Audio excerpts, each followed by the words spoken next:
Okay, good evening, everyone. My name is Michael, as you know, and I'm here to present to you a topic called Unanticipated Impact of Multinational Companies on Developing Countries, a question of ethics, using case of shell company in Nigeria. Okay, so we all know that one major function of business ethics is to raise questions about morality of economic system in general, right? Okay, so if you agree with me, let's go quickly to uh, the importance of multinational companies. When you talk about multinational companies, I'm sure you all have an idea of what that means. If you don't, somewhere in these slides, I will just give you a few examples of some of them. But quickly, let's look at their importance, okay? So, we know that the primary argument that has been in favor of multinational companies, NC, is that it enables investments, okay, into developing country. And how does this happen? We know that there is a huge gap between the optimal investment level and the level of savings in a country. They kind of like bridge the gap between this. And that's the function of a multinational company. Okay, many justifying debates favoring multinational companies are cocooned on the pervasiveness of the liberal economic theory, okay, usually fostered by capitalism. Now, many countries have benefited from multinational companies. It's not like they are all that bad. A lot of countries have had very good mutual benefits. I brought out a very good example, and which is Costa Rica. Costa Rica has been able to increase their they've been able to increase their employment rates by absorbing multinational companies in different sectors like life science, cooperative services, advanced and light manufacture, food industry, and all of that, name them. They even have a body that kind of like work on getting all these multinational companies that can be of great benefit to the country and inviting them into the country. And as you can see the statistics, they were able to create 13,754 new jobs in 2017. This number is over their initial target of 12,307. Oh, sorry, is over the 12,307 jobs that was created in 2016. That's like an 11.7 increase over a year. And that's kind of like a big deal for a country. Okay, looking more into statistics of how MNCs have benefited Costa Rica. Within 9 months in 2017, we found out that Costa Rica obtained 2,165.6 million US dollars in foreign direct investments. This also, looking at it, overcomes their 8.3%, which was established by COMEX, okay, in their National Development Plan for 2007. They set a target of $2,000 million, but they were able to offshoot that by 8.3%. So we can see that irrespective of whatever is going on, Costa Rica has really benefited from embracing multinational companies. So, what's now the debate about multinational companies? Some argues for them, like we have seen in the case of Costa Rica, that yeah, foreign direct investments, opportunity for that, technology transfer, because so many even developing countries are not well advanced in technology. These multinational companies bring in opportunities to improve technology-wise, skills, they learn new skills. I can testify to the fact that I came from Nigeria. Despite the fact that I'm very, very much high there in the corporate society before I left Nigeria, there are a lot of things that I've learned here in terms of technology that I can see that there's still a very huge gap. So we know that, for instance, if they are bringing these new stuffs to me and I'm like the government, I will want to embrace these things because it helps develop my country. Those are some of the arguments that goes in favor of multinational company. Employment also, in situations where it's done right, they come in, they invest, they give more employment opportunities to people living in the country, just like you can see in the case of Costa Rica. And then development, in quotes. So this is argument 4.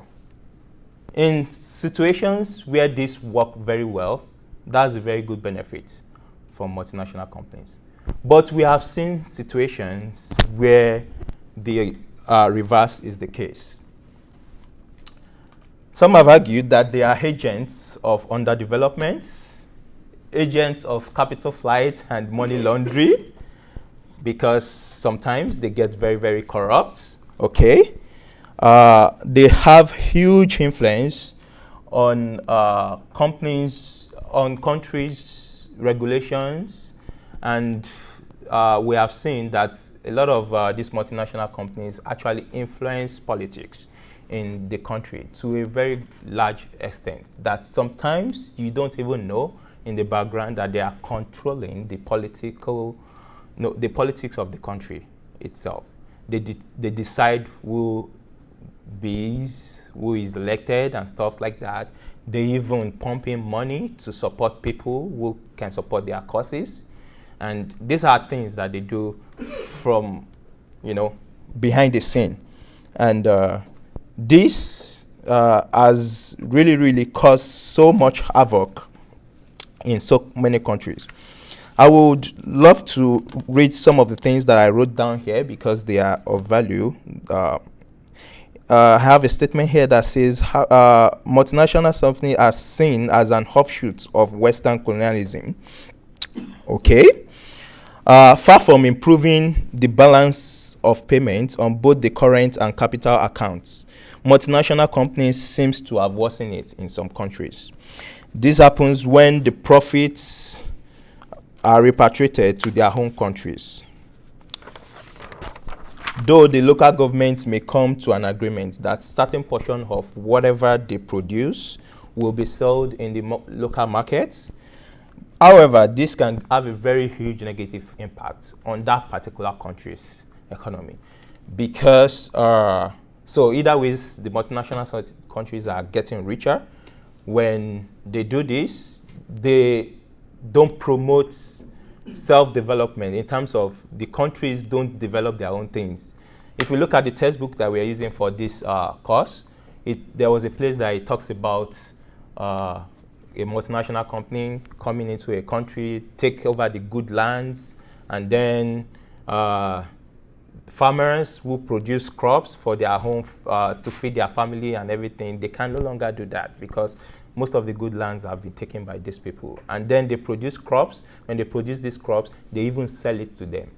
This is, these are really, really things that have concerns for ethics. Okay. So, think about it. Any company that operates globally, you might be surprised when I'm talking about some of this negative impact of multinational companies.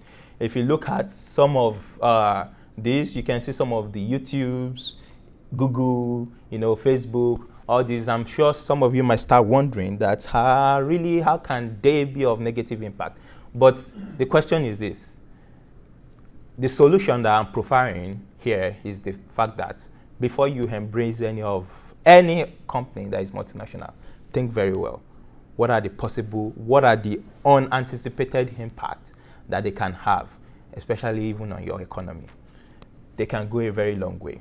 I know that there are even some countries, I know China does not welcome everything in terms of social media. There are some countries that do not, embrace everything. Okay.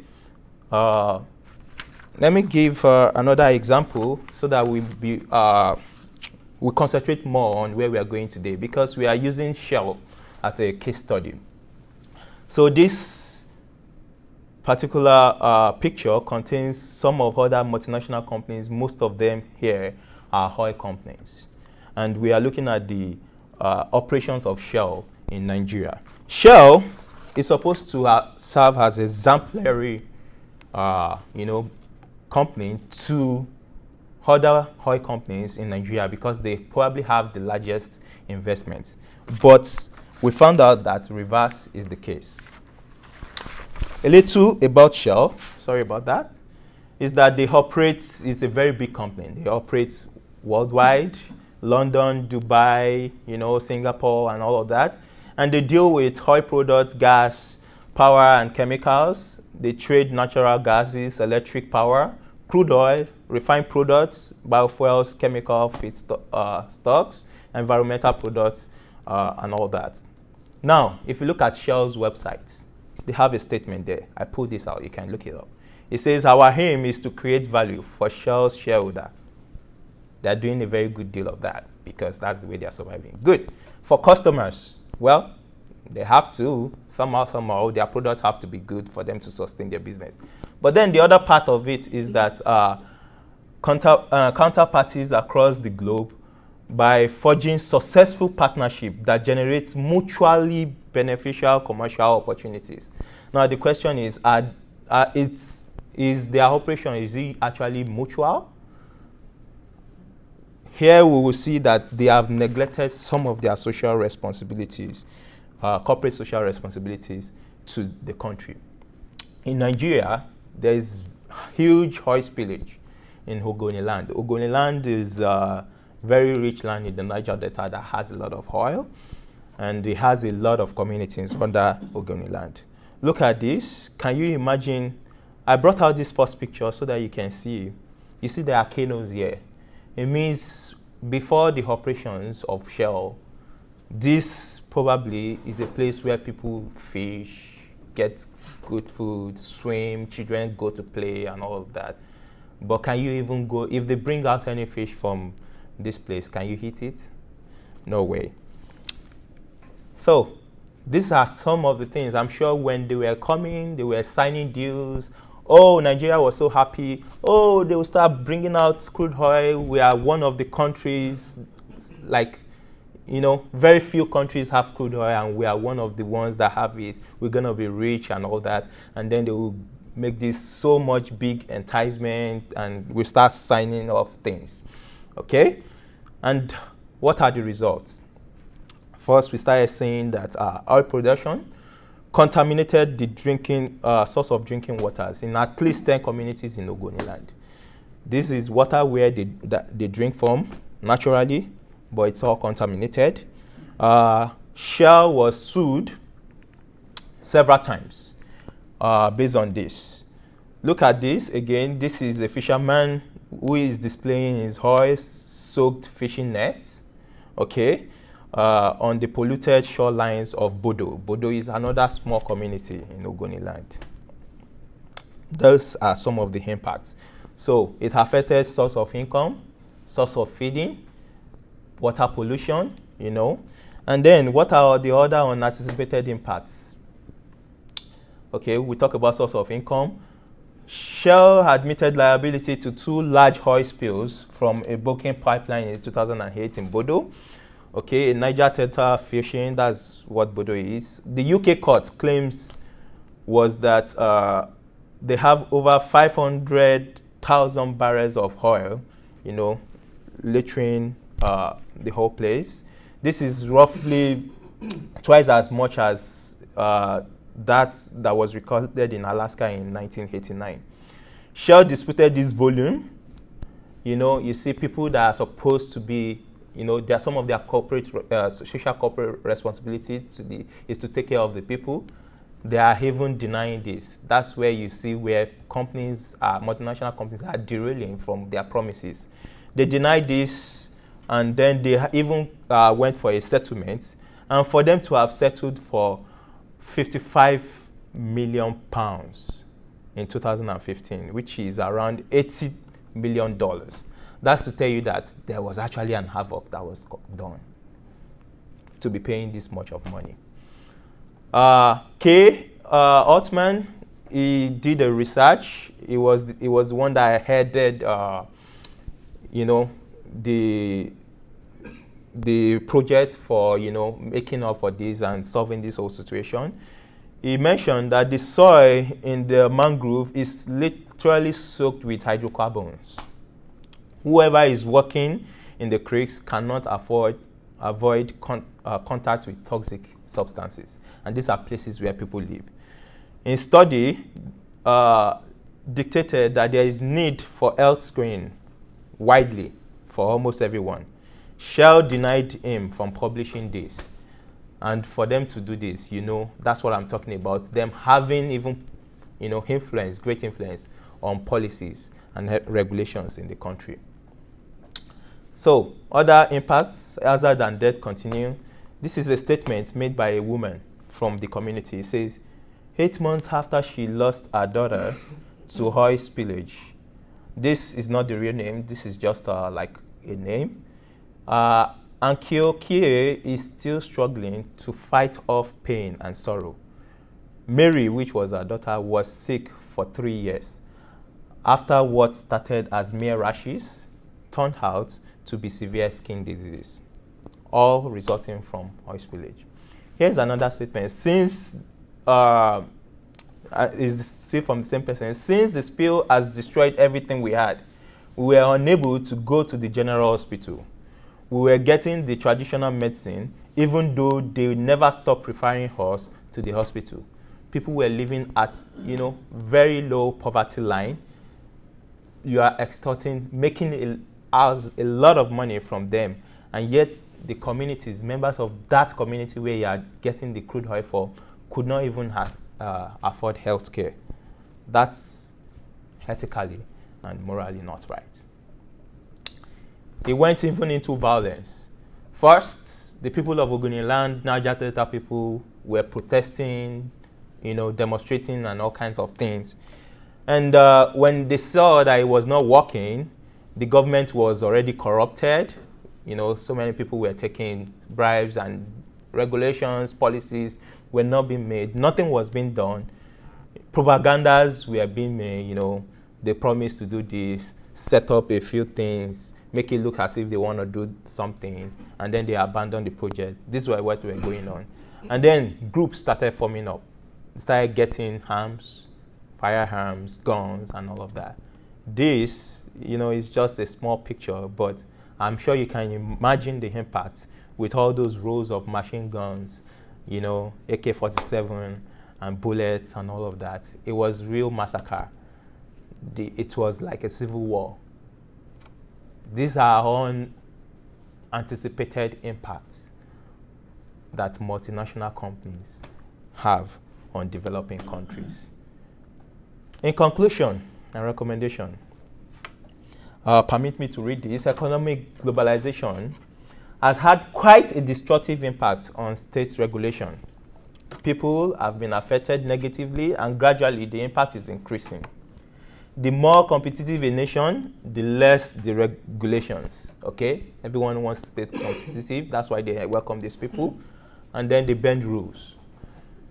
Though this tactics is almost perfect in attracting, MCs, okay? It's quite destructive in nature. Foreign investors consuming money for investments in maintaining rights of the public socially, economically, and culturally. Multinational companies are free from any legal obligations which may bind them, and put a stop to the activities which are prone to destruct the communities that are subjected to their treatment. What are my recommendations? I say that developing countries should spend more time in evaluating foreign direct investments. They must learn from previous victims. They must determine everything possible. They must determine possible anticipated negative impact of multinational companies' operations when they are coming in. And then they must make strong policies to prevent their unethical activities before signing any contracts or any deal. The key point is, in Nigeria, we used to say, shine your eyes.